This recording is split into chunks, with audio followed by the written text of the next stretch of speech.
हरे कृष्णा। आज आश्विन मास की तृतीया अर्थात नवरात्र का तीसरा दिन, जो माँ चंद्रघंटा के लिए उपासना की जाती है। और आज चंद्रघंटा माता के प्रसन्न हेतु जो लाल रंग का पहराव किया जाता है, तो चंद्रघंटा माता और ये लाल रंग जो है, ये वीरता का, सौंदर्य का, ये जुनून का, पैशन का प्रतीक है। तो आज हम ऐसे ये तीसरे पर्व के, नवरात्र के पर्व के दिन हम कैसे समझें कि हमें क्यों बोला जाता है ये विशेष प्रकार की उपासना।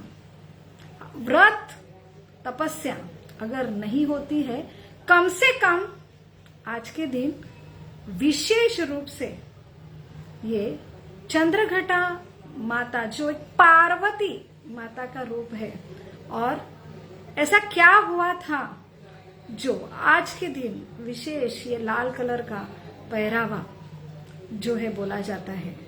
तो शास्त्र की दृष्टि से हम पहले समझ पाए कि ये शक्ति, ये अलग अलग शक्ति और हमारा जीव का क्या संबंध है। तो शास्त्र अनुसार हम पहले समझेंगे कि आज के तीसरे दिन ये विशेष रूप से ये किस भाव से और किस लिए माता का जो है, कम से कम उनकी कथा, उनका पाठ करना चाहिए, कम से कम कथा समझनी चाहिए, तत्व ज्ञान समझना चाहिए, माता का स्मरण करना चाहिए।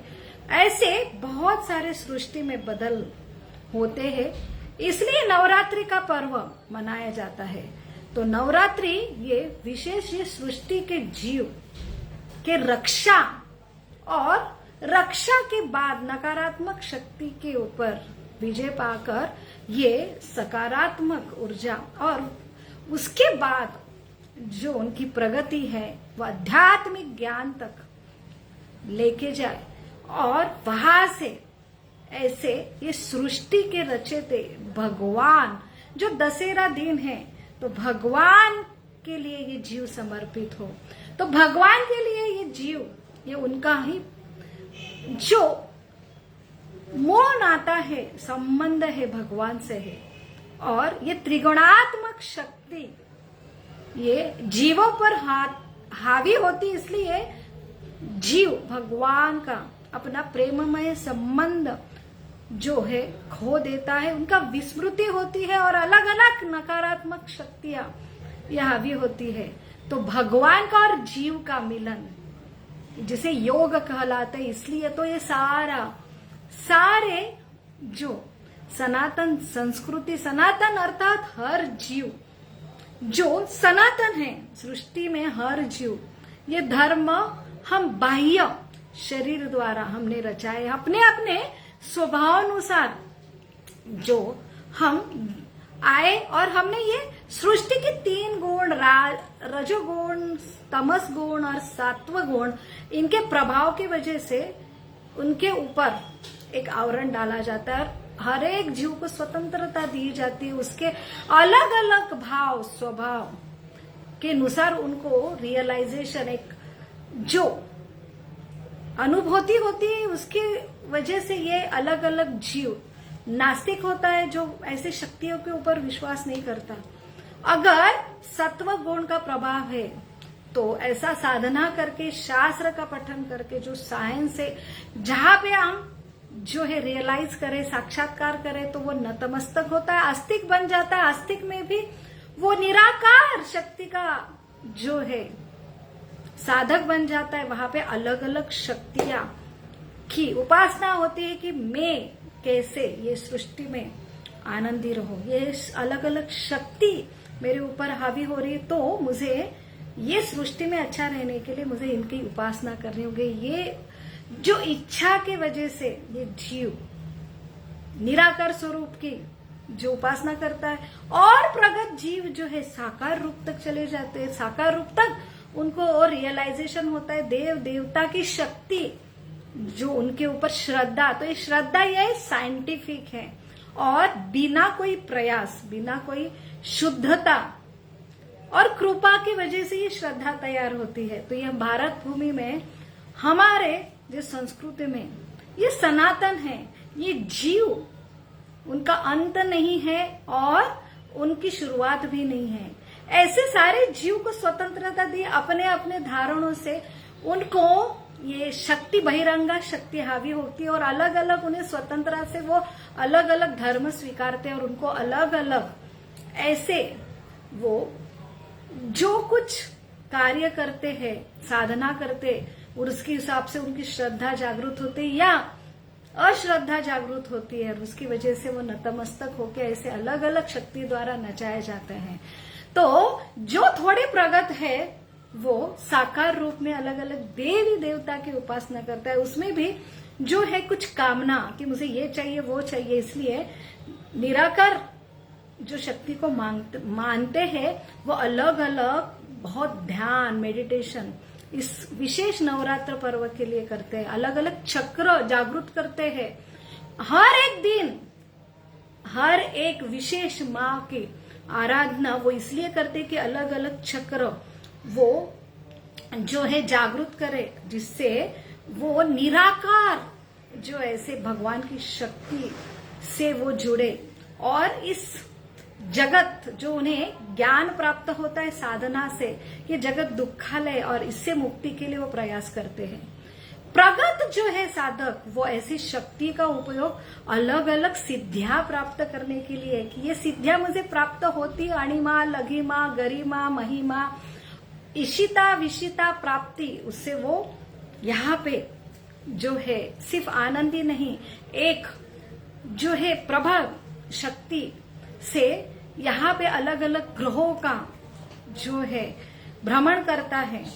तो ऐसे भी जीव है और अलग अलग जीव जो कुल देवता, ये चलाने वाली देवता है, ये भौतिक जगत की अधिष्ठाता है, वो सब कुछ हमें प्रदान करती है यहाँ रखने के लिए, रहने के लिए, सुख शांति का जो उनके जो इच्छा है वो प्रदान करने के लिए उनकी उपासना करती है।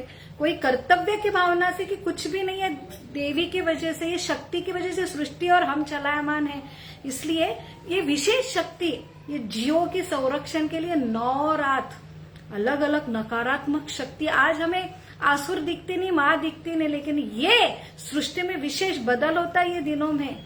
ऐसे ये नकारात्मक शक्ति का प्रभाव ये जीवों के ऊपर ना पड़े, ऐसे अलग अलग जो उच्च शक्तियां कार्यरत होती है और ये 9 दिन संहार होता है अलग अलग नकारात्मक शक्ति जो असुर के रूप में है। इसलिए ये माँ है जीवों की, वो सुरक्षा प्रदान करने वाली है, ये समझ के उनकी उपासना करते हैं। तो ऐसे जीव सिर्फ कर्तव्य के भावना से नतमस्तक होकर माँ की उपासना करते हैं।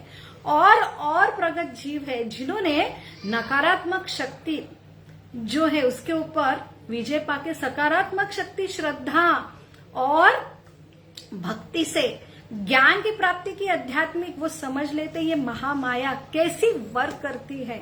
जैसे ब्रह्म संहिता में भगवान जो ब्रह्मा जी कहते हैं कि कैसे ये शक्ति ये जीवों के ऊपर है, कैसे यहाँ पे सृष्टि की उत्पत्ति होने पर ये शक्ति जो महाशक्ति है, जो देवी शक्ति है वो कार्यरत होती है और जीवों को कल्याण के लिए उनकी इच्छा अनुसार ये उनका कैसा पालन करती है। माया ही ऐसे जगदंड विधान करता और त्रैगुण्य तत्व विषय वेद वितायमाना।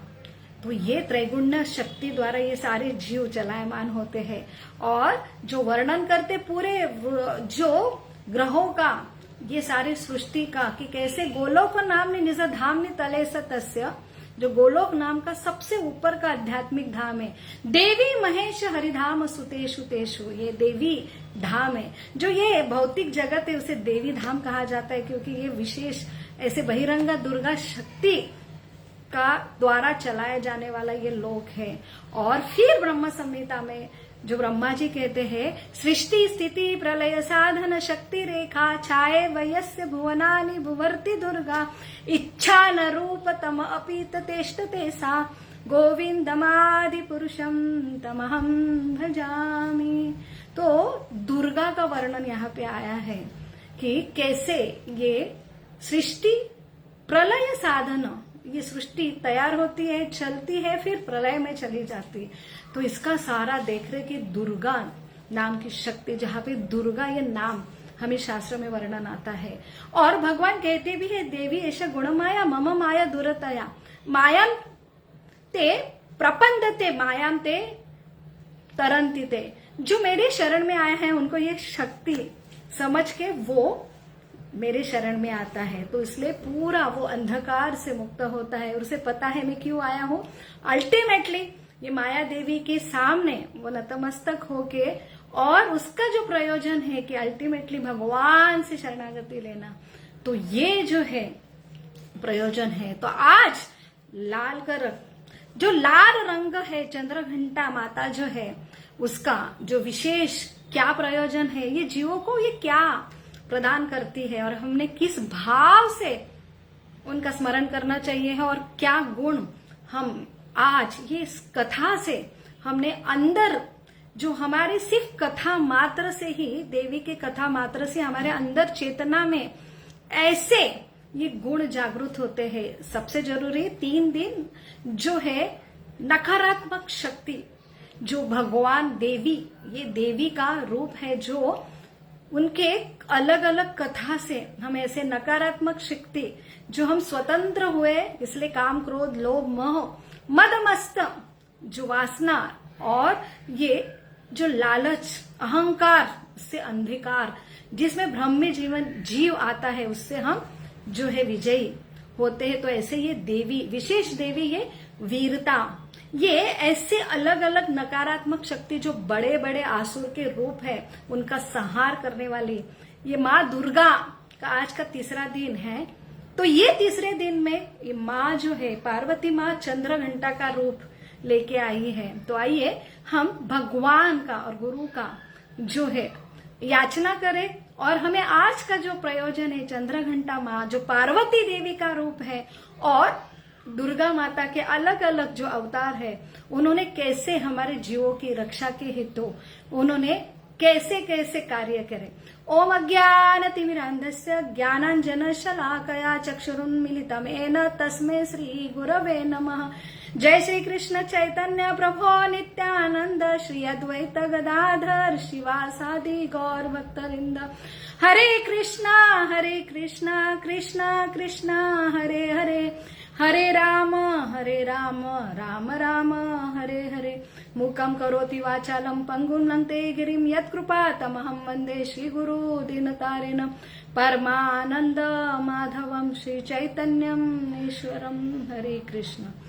तो आज चंद्रघंटा देवी जो बहुत ही जो है सुवर्ण कांति की है, उनकी 10 भुजा है, वो सिंह पर आरूढ़ हुई है, और ये जो देवी है जो चंद्रघंटा अर्थात उनके माथे पर जो घंटा के आकार में ये चंद्रमा विराजित है, और घंटा ये आसुर है, अलग अलग आसुर को ये घंटा रूपी ये माता का रूप जो है वो एक उनके ध्वनि से ही कंपित होते ऐसे आसुर, ऐसे ये चंद्र घंटा जो माता सरस्वती, माता पार्वती का एक विशेष रूप है।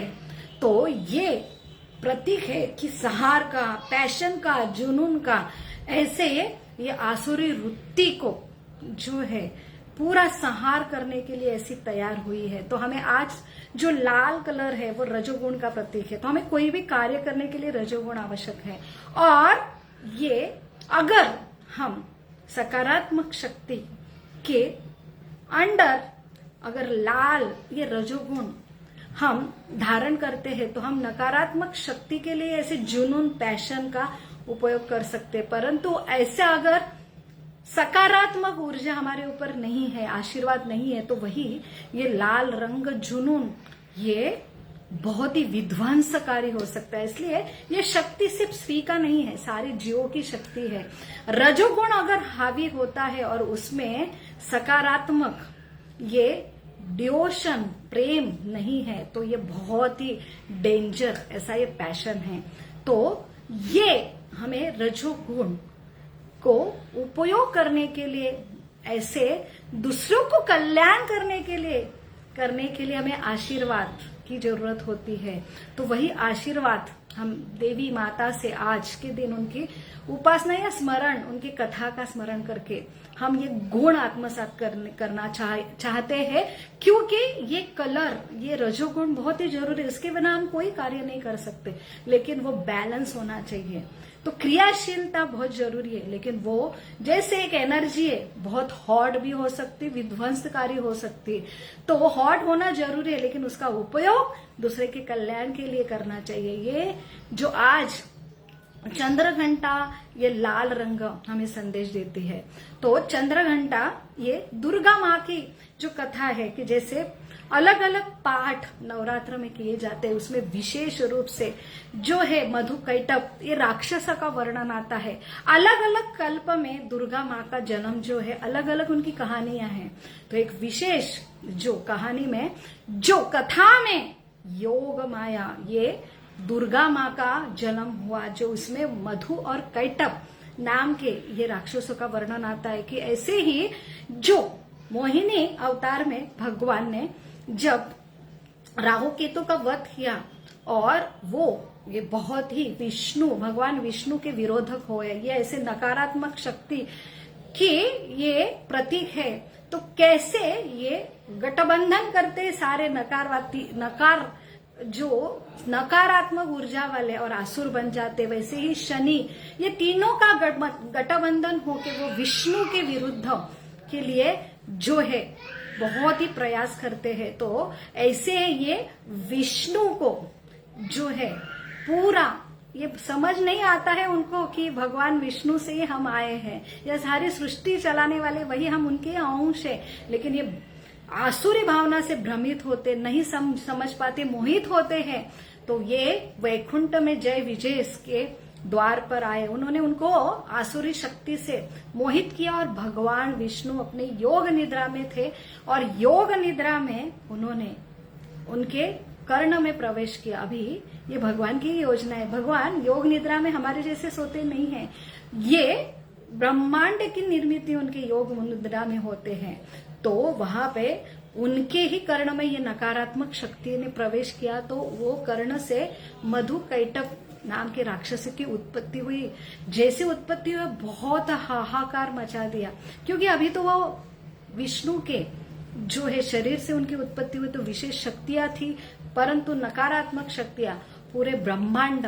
अभी ये विष्णु का जो वर्णन आता है, जहाँ पे ब्रह्मा विष्णु महेश इनके शक्ति से दुर्गा माता की उत्पत्ति होती है, तो ये भगवान विष्णु, ये शिरोदक्षा एक विष्णु, जो गर्भोदयक विष्णु से उनका एक्सपांशन होता है, गर्भोदयक विष्णु कारणोदयक विष्णु से, और कारणोदयक विष्णु ये जो है एक ब्रह्मांड को उनके रोम रोम से निकलते हैं। तो एक ब्रह्मांड के लिए, एक भौतिक 14 लोगों के लिए एक विष्णु महेश और ब्रह्मा जी की होती है, लेकिन इसके ऊपर भगवान जो कारणोदयक से विष्णु है, महाविष्णु है, जो बलराम जी आध्यात्मिक जगत से आते हैं, तो वो विष्णु ये विष्णु से अलग है। तो यहाँ पे ब्रह्मांड का कारभार ये शिरोदयक विष्णु और गर्भोदयक विष्णु को सौंपा दिया जाता है। ये जीवों का ये उनकी इच्छा के अनुसार उनको यहाँ पे रहना है, इसलिए तो यहाँ पे ये मधु कैटभ बहुत ही जो है संहार करने लगे, उत्पात मचाने लगे। तब देव देवता विष्णु के पास आए, पहले ब्रह्मा जी के पास। ब्रह्मा जी कहते मेरे बस की बात नहीं है। विष्णु जी बोलते ठीक है मैं प्रयास करता हूँ, लेकिन ये मेरे शरीर से उत्पन्न हुए हैं, मुश्किल है उनका संहार करना।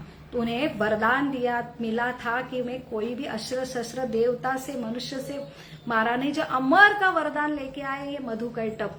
तो भगवान ने जो सुदर्शन चक्र मारने के लिए फेंका, लेकिन वो भी हतबल हुआ, वो भी वापस आया।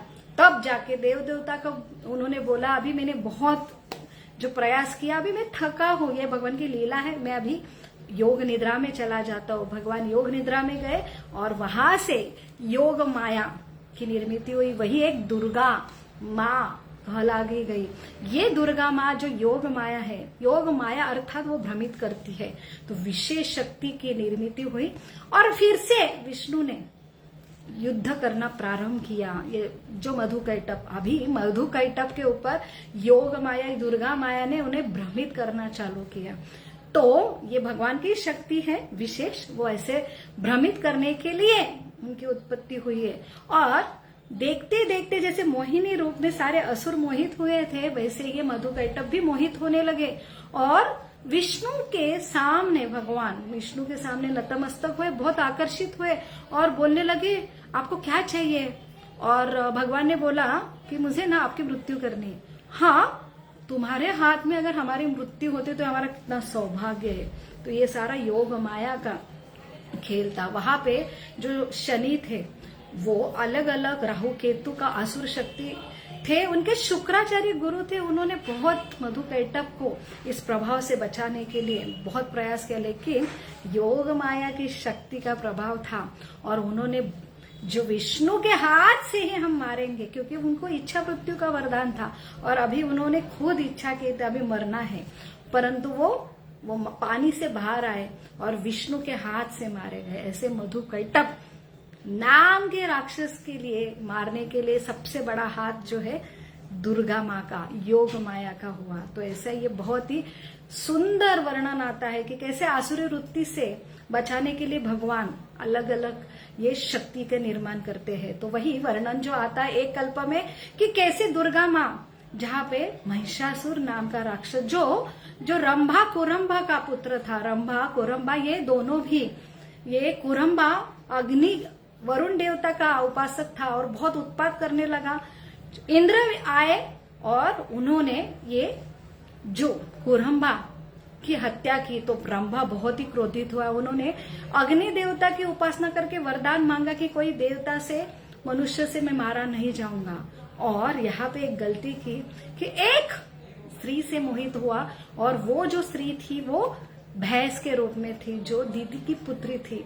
वहां पे उनका जो दोनों का मिलन हो रहा था, तभी दूसरे भैंस असुर में उनके ऊपर हल्ला किया, क्योंकि प्राणी के द्वारा उन्होंने वरदान नहीं मांगा था कि मैं उससे बचूं। और यहाँ पे उनका जो है मृत्यु हुआ और मृत्यु होते होते उनके गर्भ से उनकी जो पत्नी है महेश, तो उनके पुत्र से ये महिषासुर का जन्म हुआ, जिसका आधा शरीर नर का और आधा भैंस का था। और ये जो महिषासुर बहुत ही बड़ा, अपने पिता से भी बड़ा जो है असुर निकला। उन्होंने बहुत घनघोर तपस्या की और वरदान मांग लिया ब्रह्मा जी से कि मैं एक मनुष्य देवता से नहीं मारा जाऊंगा, परंतु वो जो है वो स्त्री को बहुत ही नीचा लेखता था और स्त्री के बारे में उन्होंने वरदान नहीं मांगा। और वही स्त्री ये उत्पात मचाने के लिए ब्रह्मा विष्णु महेश से शक्ति से ये एक स्त्री का रूप लेती है दुर्गा माँ, और ये ऐसा महिषासुर का राक्षस का वध करती है। और ये जो है ये वही सप्तशृंगी है। तो 3.5 शक्तिपीठ जो हमने कल डिस्कस किए कि कैसे माता सती के जो जलित जो शरीर के टुकड़े अलग अलग भारत भूमि में गिरे, वहां शक्तिपीठ का निर्माण हुआ। महाराष्ट्र में 3.5 शक्तिपीठ, ओमकार जो 3 है वो 3 शक्तिपीठ, और ऊपर का चंद्र आधा वो सप्तशृंगी नासिक के पास वणी, वहां पे सप्तशृंग, ये 7 श्रृंग 7 शिखर वाला ये जो पर्वत है, तो वहां पे यही ये महिषासुर मर्दिनी अर्थात सप्तशृंगी लाल भेष में रहती है।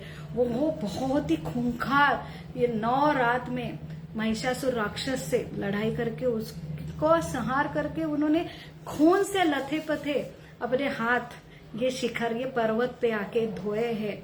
और ये खून से लथी पथी ऐसी ये माँ जो लाल कलर की दिखती है। तो ये जो सप्तशृंगी 7 शिखर वाला ये पर्वत है, ये बोला जाता है द्रोणागिरी पर्वत का ही हिस्सा है। जब रामायण में लक्ष्मण को बचाने के लिए हनुमान जी संजीवनी बूटी के लेने के लिए गए, द्रोणा जो पर्वत को उठा लिया द्रोणागर, तो वहां से द्रोणागिरी पर्वत का ही थोड़ा सा हिस्सा ये सह्याद्री पर्वत पर गिरा, वही ये सप्तशृंग गढ़ कहला जाता है। तो मार्कंडेय ऋषि की जो मंड उपनिषद में मार्कंडेय ऋषि बहुत बड़े शिव जी के, दुर्गा माँ के उपासक थे।